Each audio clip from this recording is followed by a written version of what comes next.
नमस्कार जय जगन्नाथ केमती अच्छा समस्ते आशा करुच्ची आपण मैंने बहुत ही भल थे आम भी भलरे अच्छु किंतु टिके दुखरे अच्छु कारणटा आपण मैंने जानी सारा ओडिशा जानी तो कारणटा है मैं कहीदि आलू किलो केते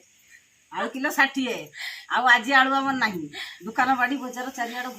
मार्केट रे नहीं आलू कौन करिया आलू रो समस्या आउ एमती गोटे माने एमा गोटे कथा पचार 60 टका हेले भी आलू मिली ना आम पैसा दे किनी आन था माँ तुम गोटे छोटिया प्रश्न है सांग मान भी तो एमती गोटे जिनस अच्छी जोटा कि जिते तरकारी रांधिले भी से जिनसा न पड़े तरकारी तरकारी स्वाद जमा लगे जिनसा ना सब आलू आलू तो से आलू आज माने सुना रूपाटे भी अधिक दर हो दर तो है गोटे प्रकार मार्केट में मिलूनी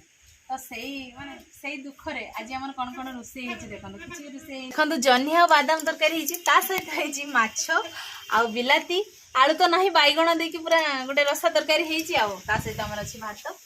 भात हम घरे साथी जान कारण चासी घर भातर सबले अधिक मिलियो खाइबा स्टार्ट करबा 3 2 1 मा स्टार्ट मां को मन किंतु भारी खुशी आलू रेट हेछि कारण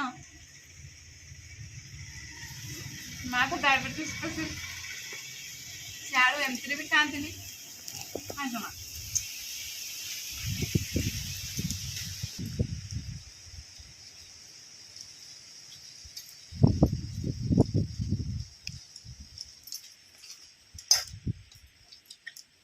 आलू तो नहीं बैगण खाई चल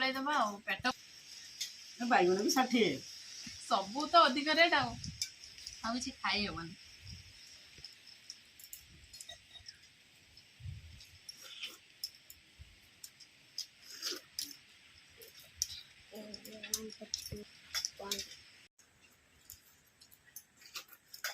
बिना आलू तरकारी आज केर कहि छुको बस टेस्ट मैंने बड़ माछ तर मुंड तो कितने तरकारी भल टेस्ट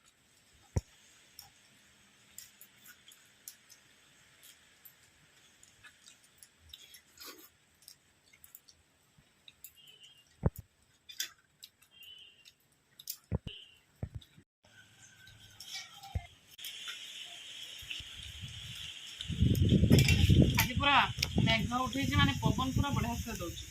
ना किंतु वर्षा होनी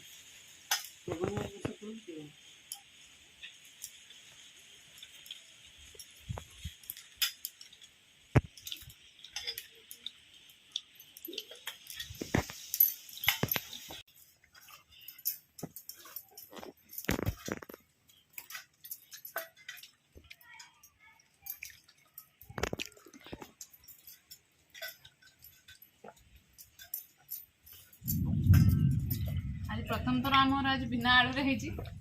पुणी पूरा टेस्टी ना क्षमा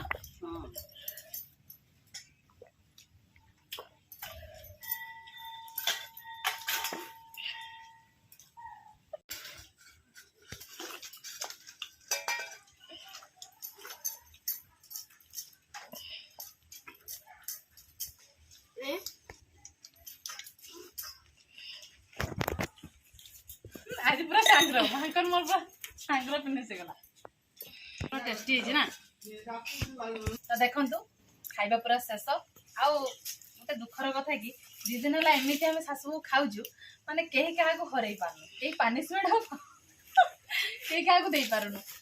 तो आशा करू जे वीडियो आपन को निहाती कोन भलो तो लागितिबो ना समय भल लागितिबो तो वीडियो जदी भल लागितिबो लाइक करिवे कमेंट करिवे बहुत मात्रा रे हम सासु बो वीडियो शेयर करिवे तो आज ये वीडियो आम ये एंड करुचु देखा आउ एक फ्रेश दमदार खाइबा वीडियो रे सेते बेले पर्यंत हम सासु बो को विदाय दियंतु रहूछु नमस्कार बाय बाय।